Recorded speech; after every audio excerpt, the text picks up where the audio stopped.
চালানোর জন্য কয়দিন পরপর দিয়ে একটা আপনার এই লোক দেখানো যে যারা আছেন আমাদের এখানে বিশেষ করে আমাদের রোগী মা ও বোনেরা আমাদের এই দোয়া মাহফিলে অংশগ্রহণ করবেন। আমাদের এই কর্মসূচি যারা এখানে লাইনে জিরাপি দেওয়ার পরে বাইরে কাউকে জিরাপি দিব না। আমাদের স্বেচ্ছাসেবী যারা আছেন সহযোগিতা করেন, লাইনের বাইরে কোনো জিরাপি দিবেন না, একবারে শেষ।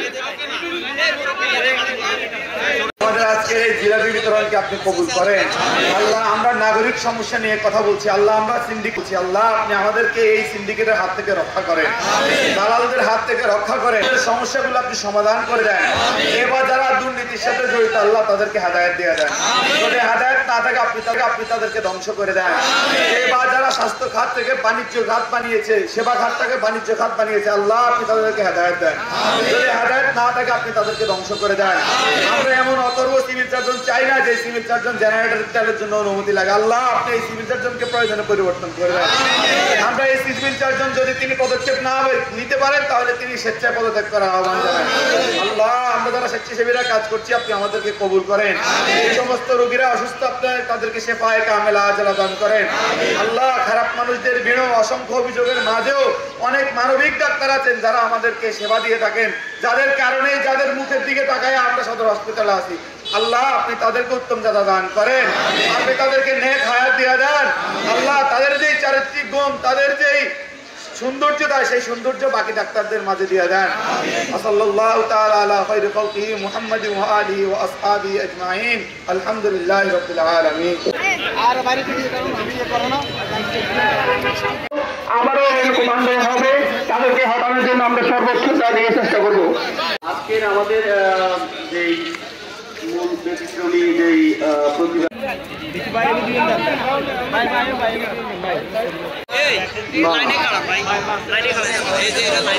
আমরা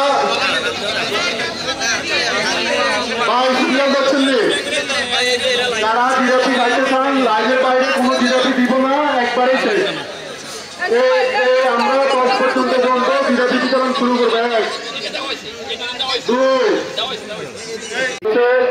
লক্ষ্মীপুর সদর হাসপাতালে সার্জারি, নাক কান গলা চক্ষু স্ক্যান সহ 5টি বিভাগে কোনো ডাক্তার নাই। আমরা চাইব মাননীয় সিভিল সার্জন মহোদয় এ বিষয়ে উদ্যোগ নিয়ে ডাক্তার আনার ব্যবস্থা করবেন। দ্বিতীয় হচ্ছে লক্ষ্মীপুর সদর হাসপাতালে যে যন্ত্রপাতি আছে পরীক্ষা নিরীক্ষা করার জন্য, এইগুলা যন্ত্রপাতি হিসাবে ধরা যায় না, বেশিরভাগই নষ্ট। উনি মেরামত কিংবা ক্রয়ের কোনো উদ্যোগ নেয় নাই, উনি উদ্যোগ নিবে। তারপরে লক্ষ্মীপুর সদর হাসপাতাল হলো এইটি মানুষের বসবাসের কোনো উপযোগী হাসপাতাল না।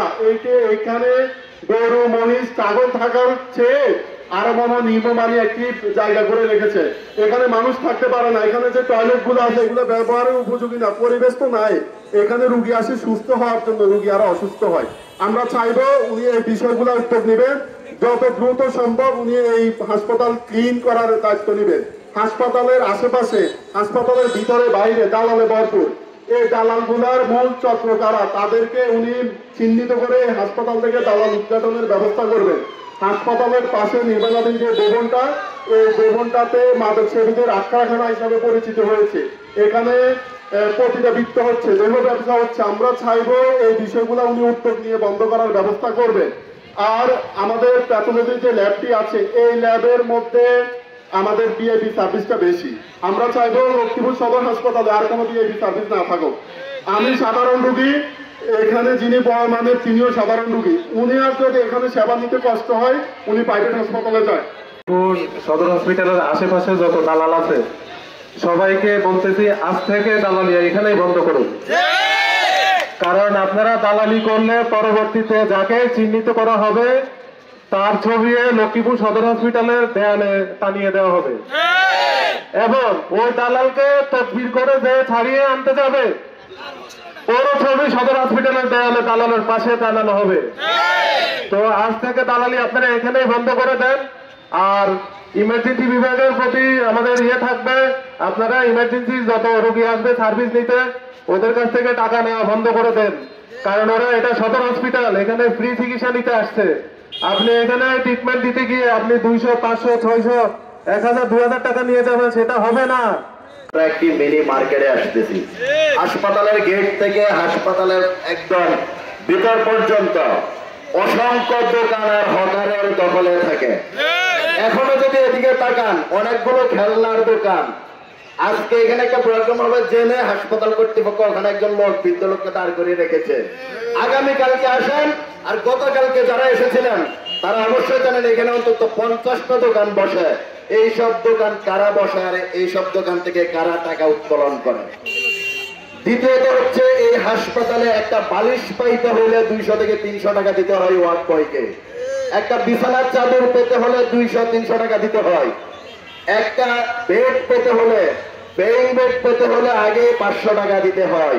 একটা ফ্রি বেড পেতে হলে আগে 300-400 টাকা দিতে হয়। তাছাড়া এখানে একটা বিছানার চাদর, একটা বালিশ, একটা বেড পাওয়া যায় না। যদি খাবারের মানের কথা বলেন, সেটি কোনো অসুস্থ মানুষ তো দূরের কথা, বন্য প্রাণীও খাবে না। খাবারের যে অবস্থা আপনারা দেখবেন, সেই খাবারগুলো যাদেরকে দেওয়ার কথা তালিকাভুক্ত রোগীরা অনেক সময় পায় না, বঞ্চিত হয়। কিন্তু যারা হাতের ভিতরে 20 টাকা 50 টাকা দিয়ে দেয়, 100 টাকা দেয়, তাদেরকে ডবল খাবারও দেওয়া হয়। এখানে টাকা ছাড়া কোনো সেবাই পাওয়া যায় না। প্রাইভেট হাসপাতালের চেয়ে এখানে অনেক বেশি টাকা খরচ করতে হয়। তো সময় সংক্ষিপ্ত, আরো অনেক কথা ছিল। ভবনটি করা হয়েছে, আমরা দেখলাম এটা, কিন্তু এটা করোনার আগ থেকেই এই ভবনের কাজ শুরু হয়েছিল, কিন্তু আজ পর্যন্ত আজকে প্রায় রাস্তা এখানে, সেটা আসলে এখানে মোটামুটি সবাই ভুক্তভোগী এসব ইয়াতে। 5 বিভাগের ডাক্তার নেই। লক্ষ্মীপুর সদর হসপিটাল, এই সদর হসপিটালটি আপনার এক্সপেন্সার মহোদয় এটাকে হসপিটালের হাসপাতালে আনতে পারে। এছাড়াও বিভিন্ন করি সকলের ঐক্যবদ্ধ প্রচেষ্টায় এই সদর হাসপাতাল পরিবর্তন হবে। হয় আমরা রক্ত দিতে আসি, আর না হয় আপনাদেরকে কোনো উপকার করার জন্য।